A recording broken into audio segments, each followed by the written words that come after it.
Hello, family. What's going on? It's your boy, Demond Reynolds, coming at you once again. And listen, I want to acknowledge that it has been a little while, but for good reason. I've been working on some very impactful stuff that I believe is only going to add to our community. And I will be sharing that with you soon on this platform. But for now, I want you to know that I'm currently in the Cape Coast of Ghana. Yes, I'm in the Cape Coast of Ghana, where I am visiting one of the many castles that our ancestors were enslaved in, the Elmina Castle. And listen, I stand here before you. I know I'm smiling a bit. I know I seem like I'm in good spirits, but it has been an emotional day for a lot of reasons. One, let me just take you back and rewind back to, I just spent time in a female slave dungeon. And while inside, I could literally smell something, right? And I asked our tour guide, I said, hey, what is that smell?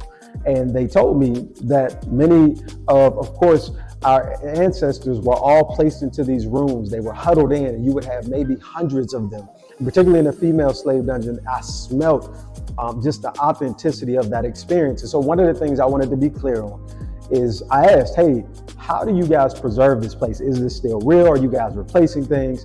And they said, with all honesty, yes, in some places that does happen, but then there are some places like that slave dungeon where it might not happen. And literally, I could smell what I believe to be what would have been our ancestors who would have been in that room, who would have had to all use the bathroom, who aren't seen as equal enough to use a bathroom, who aren't seen as equal enough to have beds, who aren't seen as equal enough to have proper bedding and sleeping. And so they would put them on floors and disrespecting them, degrading them psychologically, playing with their minds, leaving them in the room in the dark to use the bathroom. Women had their cycles in one room. You were vomiting, you were immensely sick with all types of diseases being huddled into those spaces. And then on top of that, you would have the captors and folks who would take these women and rape them. And so this is just one of course, the many stories and things that came from my day. But I just want you to know I'm fresh from that experience. And so I'm still a bit emotional. I know I seem like I'm in good spirits, but listen, family, this has been invigorating for a lot of reasons. My wife and I have learned so much together.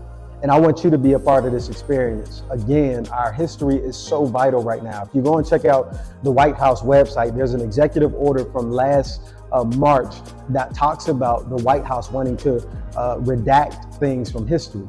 And so I wish that all the people of African descent could come right to this place and see the things that I'm seeing. But this is why I'm doing what I'm doing, because I need us all to be on the same page. We need to know what happened so it doesn't happen again. And I also believe that the eyes of the Lord are in every place, keeping watch over good and evil. And so because of that, we need to know the evil that happened on this side of the land, our homes, the reasons why we made it to the States. And without further ado, family, I want you guys to continue to check out this experience that I'm a part of.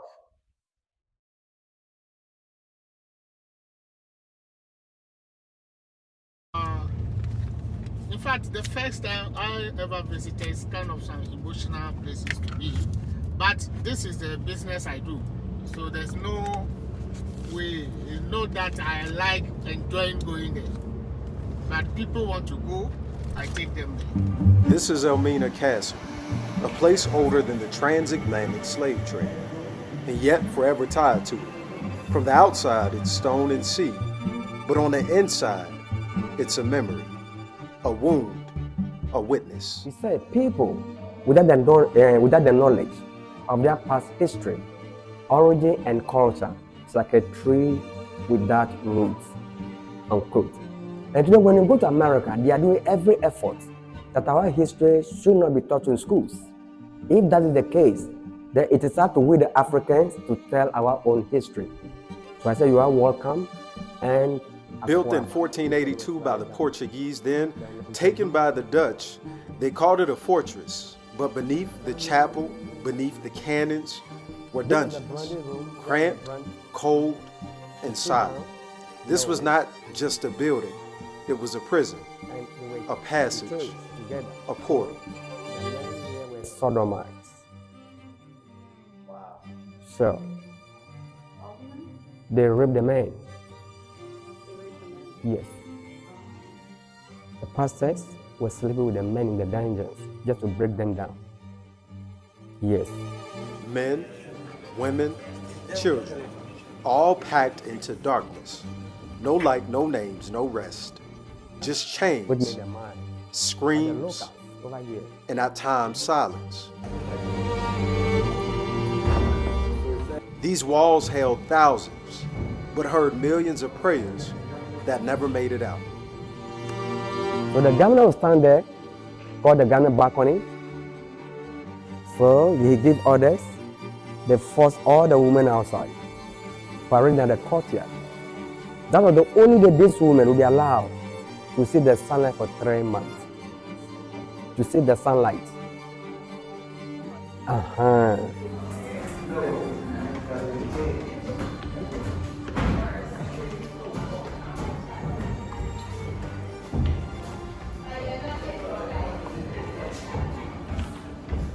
This is the trouble where the women came out, where they brought the women out. Ah, I see. So they stand there, choose you, they wash you, then they came out this And the way. stairs are down this. Ah, I see. So they open it like this, Uh-huh. then to the governor's residence. I didn't come here as a tourist. I came here because something in me needed to return, to touch what they touched, to feel what they survived. There's no way to prepare for the air inside of this place. It's thick with memory, with spirit, with grief. I couldn't help but wonder, could I have survived what they did?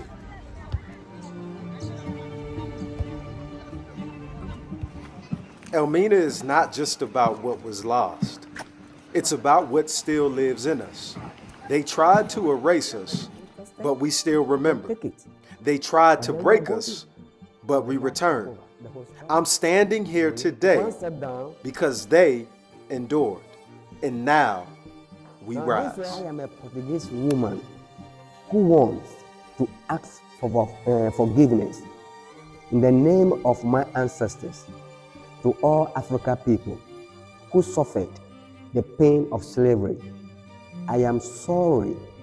My soul rises with you and my voice joins yours.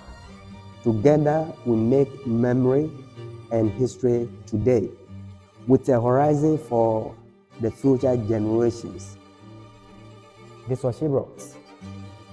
But then, as a Ghanaian, as an African, I think we deserve better than this. We deserve better than this. And then she has tried.